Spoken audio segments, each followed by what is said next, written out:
Hello my friends, welcome to my corner.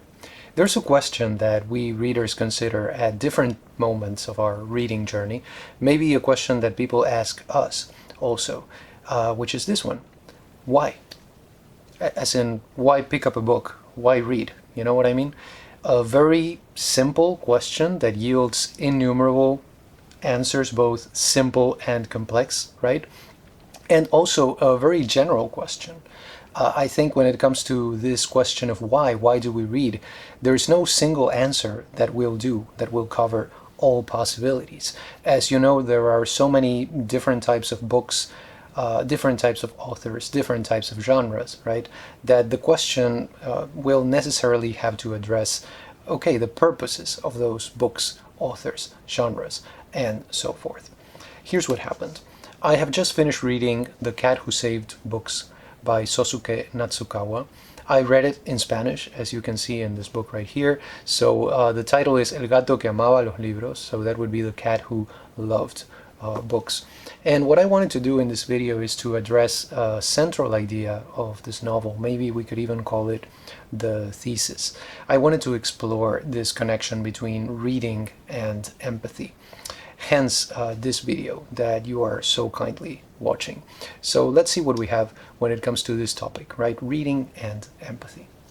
So before we begin, what I wanted to say is that I will be exploring an idea that is revealed towards the end of this novel. So if you're planning on reading this novel, what I would do in your place is to maybe leave this video for later. I will say this, I am not going to reveal any important plot details or even anything about the plot at all, because actually I am not going to talk about the novel.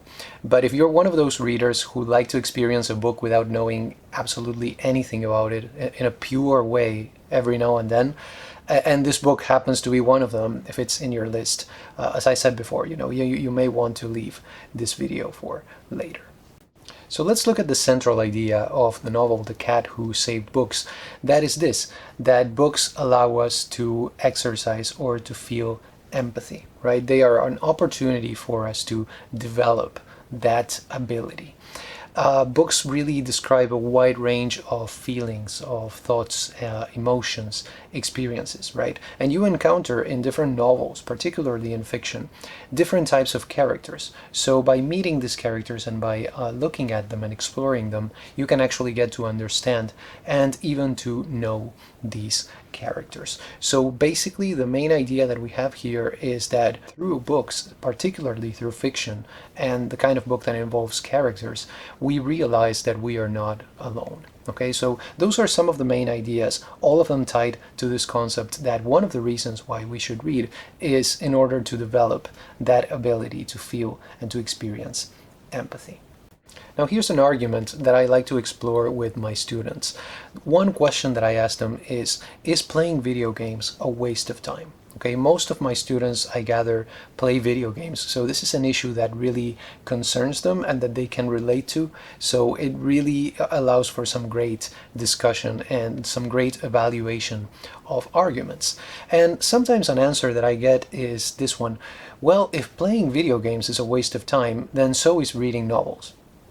Okay, so you can see the arguments right there. And of course, if you know me, and you probably know me by now, you can imagine what my reply to that would be. I understand the argument and I see the point, but of course I would say it's not the same thing, right? Playing video games is not the same thing as reading. I am not saying that one of them is better than the other or anything like that, but what I am saying is that it really depends on what kind of text we are talking about. And as usual, here I'm going for the broad definition of text, okay? It really depends on the type of novel, it really depends on the type of video game, because as you know, there are novels, and then there are novels, and there are video games, and then there are video games, right? So what we have here, if you ask me, is one of those situations in which we find the proverbial apples and oranges scenario, right? So that's my main idea when it comes to this. But leaving video games aside, right, because I am probably the least indicated person to talk about video games, one question that remains is, what is the value of fiction? And that is what I want to explore. So the first notion, or the first concept that I wanted to touch upon, is the idea of characters, right? We are talking about the type of literature that includes characters. Characters, of course, are not real people, but they are based on real people or on possibilities that could happen in real people in our world. Literature really explores the human condition. One of the main complaints when you read book reviews is this: I could not relate to the characters. I could not bring myself to care about the characters, right? Read any kind of book review, go to like the Amazon reviews or things like that. That is usually, if you look at the 1-star reviews or 2-star reviews or something like that, you will find that complaint all over the place. So really, when it comes to characters, we look for real people, even though we know that they are not real. We look for well-rounded characters. That's what we want. Not 2-dimensional characters, but 3-dimensional ones. And we want them to be as close as possible to real, genuine, flesh and blood human beings.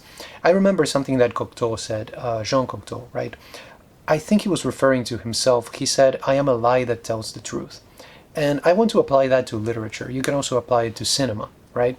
A lie that tells the truth. That is what we look for in literature, in the reading of fiction. We look for things that we know are not real. We know that they are not factual, if you will, but they are true, right? We have to make that difference between real or factual and true. So we look for that wonderful lie that tells the truth. And that is one of the reasons why we value well-rounded characters. Being exposed to a wide variety of characters, right, also prepares us to deal with these types when we encounter them in real life. So obviously, characters, real people, different thing, right? But we encounter the same types in our real life. And by dealing with these types, I mean a lot of different things. I mean, of course, understanding them, empathizing with them, just being able to connect with them, to help them. And I do also mean to put up with them, okay? Because honestly, that is what we do sometimes. There are some people in our lives that we put up with. And the same thing for us, right? Just as they put up with us. So that is something that we do have to realize. And I am sure that you have had moments in your reading experience, right, where you go, wow, this person that I just met is exactly like the character in, fill in the blank, the Brothers Karamazov or Moby Dick, or I don't know, anything that you're reading at the time, or that is part of your reading experience. The same, of course, goes for films, but that's another story. So reading really allows us to expand our scope when it comes to knowing and understanding different kinds of characters, different kinds of people, different kinds of human beings. So that is another reason why we read, connected to this idea of empathy, the fact that reading allows us to grow emotionally and to expand that scope when it comes to connecting with other people. Many years ago, I heard a lecture by Professor Arnold Weinstein, and in this lecture, he talked about that feeling that we sometimes get when we're reading a given book. So you read an idea, right, and you think to yourself, this author expressed it so well, okay? He or she just nailed it, right? And that is another reason also why we read, and it is also connected to the concept of empathy.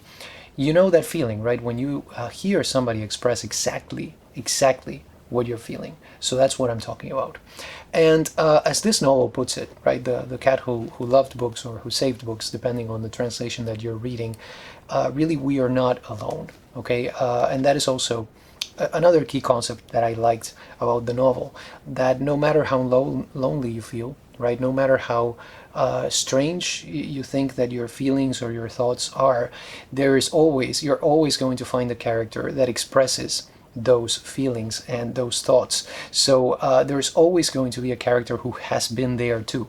And that's when you experience that moment, wow, maybe I'm not that crazy after all. So through that empathy that you find in books and in reading, you also have what I would call validation, even though that is a kind of a negative concept these days or has a negative connotation. I would say that also reading literature, fiction, gives us validation in a positive sense, because none of us should need to look for validation, because we are all valuable. So that's another concept that I find in this idea also.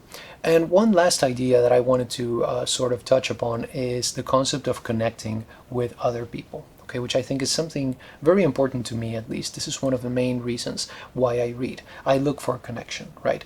And one of the best experiences that you can possibly have in your reading journey is to discover one of those authors who expresses your feelings, your thoughts, your worldview exactly as they are. At the same time, there are many authors that we enjoy and that we may even love who have completely different ideas from ours, right? I have experienced that quite a bit. There is one author, and I'm going to tell you about this, but I'm not going to tell you what the example is because I want to explore this in a future video. But there is one author whom I absolutely love, and yet our worldviews, our ideas of things are completely different, completely opposite, you know. But once again, this is something that I'm going to tell you more about in a future video, hopefully soon. Personally, what I do is I challenge myself to read all sorts of authors and to experience all sorts of different worldviews through reading. As I always say, you know, if I were to read only authors or books or whatever that I completely agree with, I don't think I would be able to read anything.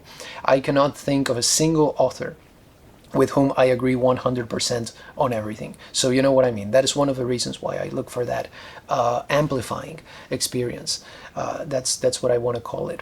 So as you know, we don't have to agree. Okay, it's really impossible to agree with everyone about everything.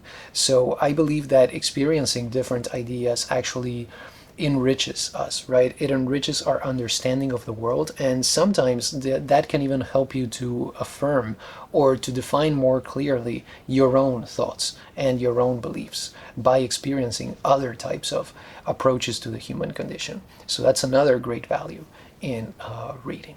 So the bottom line here, I really agree with the concept that Natsukawa explores in this book, which is, by the way, by no means original to him. I think that one of the reasons why we read is to connect, right? That's what I look for in my reading experience also. I have this need to connect. I began to read seriously when I arrived here in the US.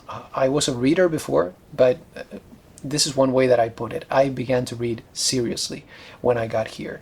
And one of the reasons for that was that I was all alone. I had no friends. I had no one to talk to, right? As you may know, this is a very, let's put it this way, in this society, it is very easy for a person to become completely isolated. For instance, when I got here, I was a teenager. So the context that I knew was high school. And I was just amazed by the fact that you could go to your school, right, and spend one entire school day without having a conversation with somebody else. Where I am from, I was born in Argentina, as you may know. That is something completely unthinkable. It would never happen. It just doesn't happen, okay? At least when I was there, it did not happen. I don't know if things have changed so much that now that is a possibility also. But to me, that was shocking, okay? I really had nobody to talk to, so I turned to books. Other people gain knowledge about the human condition through experience. I had to do it vicariously through books, basically because I had no other choice. But the positive outcome of that was that I began to read, and I developed as a reader. And now I have an interest in literature and in sharing these ideas with everybody. So maybe, maybe that was not a very positive outcome because now you guys have to put up with me. But anyway, something that I always think about is this. I hear a lot of people saying that we have the need to belong, right? We have the need to belong. And one question that I have is this an inherent need, right? Or is it something that maybe society causes us to develop? Another very complex idea, right, that we can explore at a future time. But for whatever reason, right, for good, for ill, for both, I don't seem to have that need to belong, honestly. So I must have been born without it, if it's an inherent need, or if it is something that, once again, maybe it's implanted on us or society causes us to develop, then I seem to have been immune to that, because I do not have that need to belong, but I do have the need to connect, right? And books allow me to satisfy that need, be it through the experience of reading itself, or through discussion with others of books that we have experienced in common, or maybe through this thing that I'm doing right now, making videos to share my ideas with you and listening to others their opinions and everything, so that I can enrich myself, right, and become more open-minded when it comes to my ideas about reading also, not just about the particular books that we are talking about, but about the very act of reading. Anyway, those are my thoughts, my 2 cents on some of the reasons why we read, especially related to the concept of empathy. Do you have any questions, comments, recommendations, recipes? You know what to do, my friend. Thank you so much for stopping by. Have a wonderful day.